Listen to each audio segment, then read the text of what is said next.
What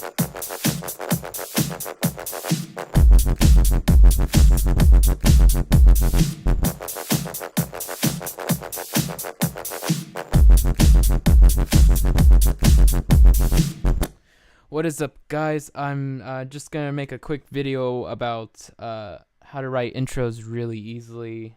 It's sort of like a cheat of a way to do intros, but it's highly effective, and it works out good. You know, if you just want to have an intro as a placeholder until you can write another one, or just you're trying to go for this kind of intro. So pretty much it's just all I'm doing is I'm filtering my drums right here.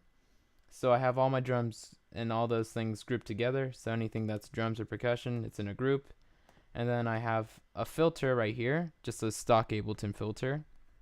And all I do is I just set a range right here that I just cut all the low end out. And then with Ableton, you can press Command B, and you can click on most parameters, pretty much any parameter, and it'll give me that automation on here. So if I click on envelope, what you'll see over here in this box, it'll give me my envelope automation. So as you can see, it's my auto filter. That's the plugin, and right here is the box of all its parameters.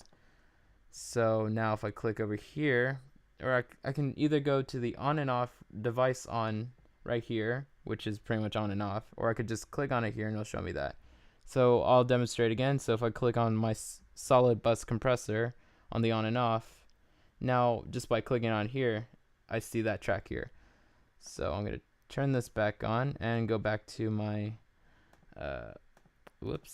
to my auto filters. So all I did to write this was I was trying to write.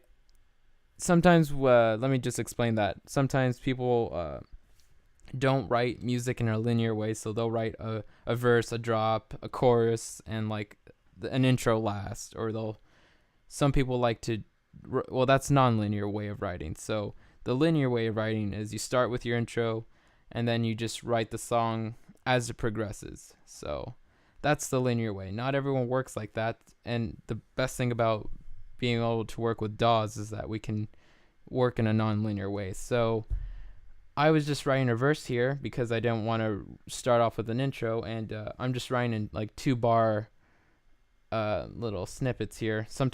Most of the times I write in 8 or 16 bars when I'm making any parts, just because that's a good way to write for me.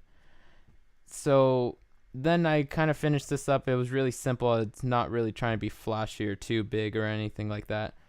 And I just wanted to make a quick intro, so I just used a filter, and I just filtered my drums and my other bassy lead. So once I set my range here on my group, all I did was I automated the device on. So when it's right here, it's up, so it's on, and down here it's off. So I'll play the drums real quick, just from here. So this is what it sounds like.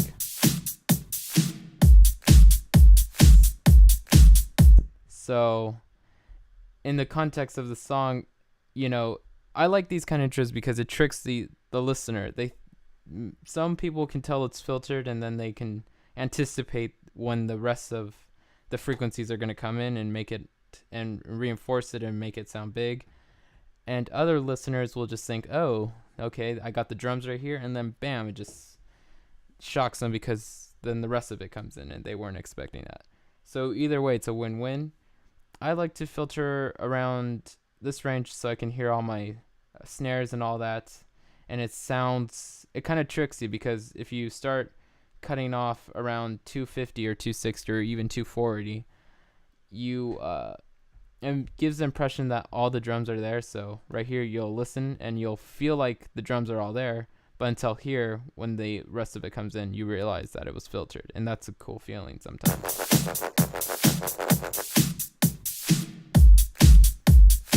And I haven't even added sub basses into this yet, so once I add that sub in, it's gonna really sound really cool with the kicks.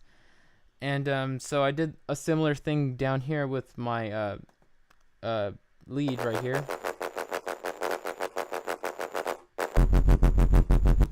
So I could have used the same auto filter from here. I could have just clicked on it like this, Command C, or Control Z, I guess if you're on PC, whatever your copy and paste commands are.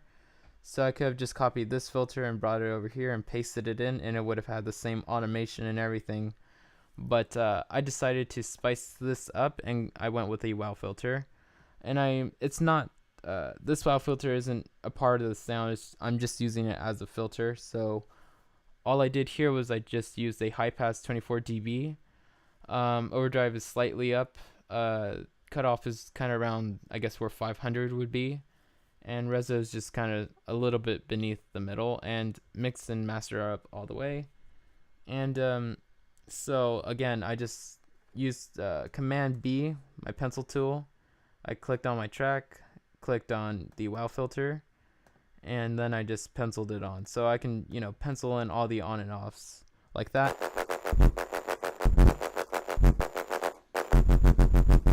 So just like that. It's really easy to write automation in Ableton. That's why I prefer using Ableton for electronic music, because electronic music is heavily automated. At least I think that's part of what goes into making a electronic song, or EDM song, I should say.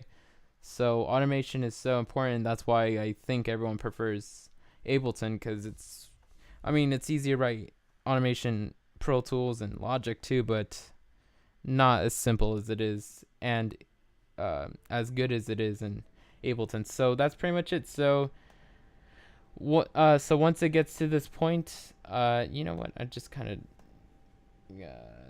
whatever. So that's my quick tip for writing intros. So I have a verse here, and then I just kind of turned it into an intro by just filtering it in. Another thing you could do, you guys probably know this or would figure this out, but I can click on my frequency box in here, and it'll give me the frequency range for this knob right here. So I just clicked on the box. If I press Command B, I can sort of just go up here. So at 19K, this is pretty much like all the way dead. So I'm gonna bring it down from that to maybe around 10 or 9K. Let's go with 7, because that's filtering a lot. And I'm gonna click towards the end here. I'm gonna press Command B to get rid of my pencil tool, and I'm gonna click away all these other points. And now I can have a more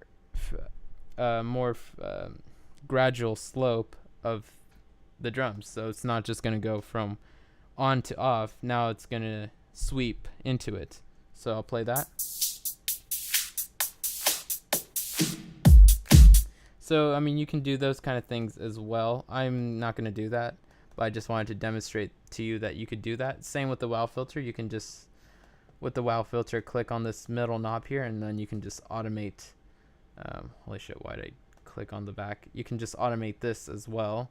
So any parameter inside of it, most plugins, you can click on them and automate them.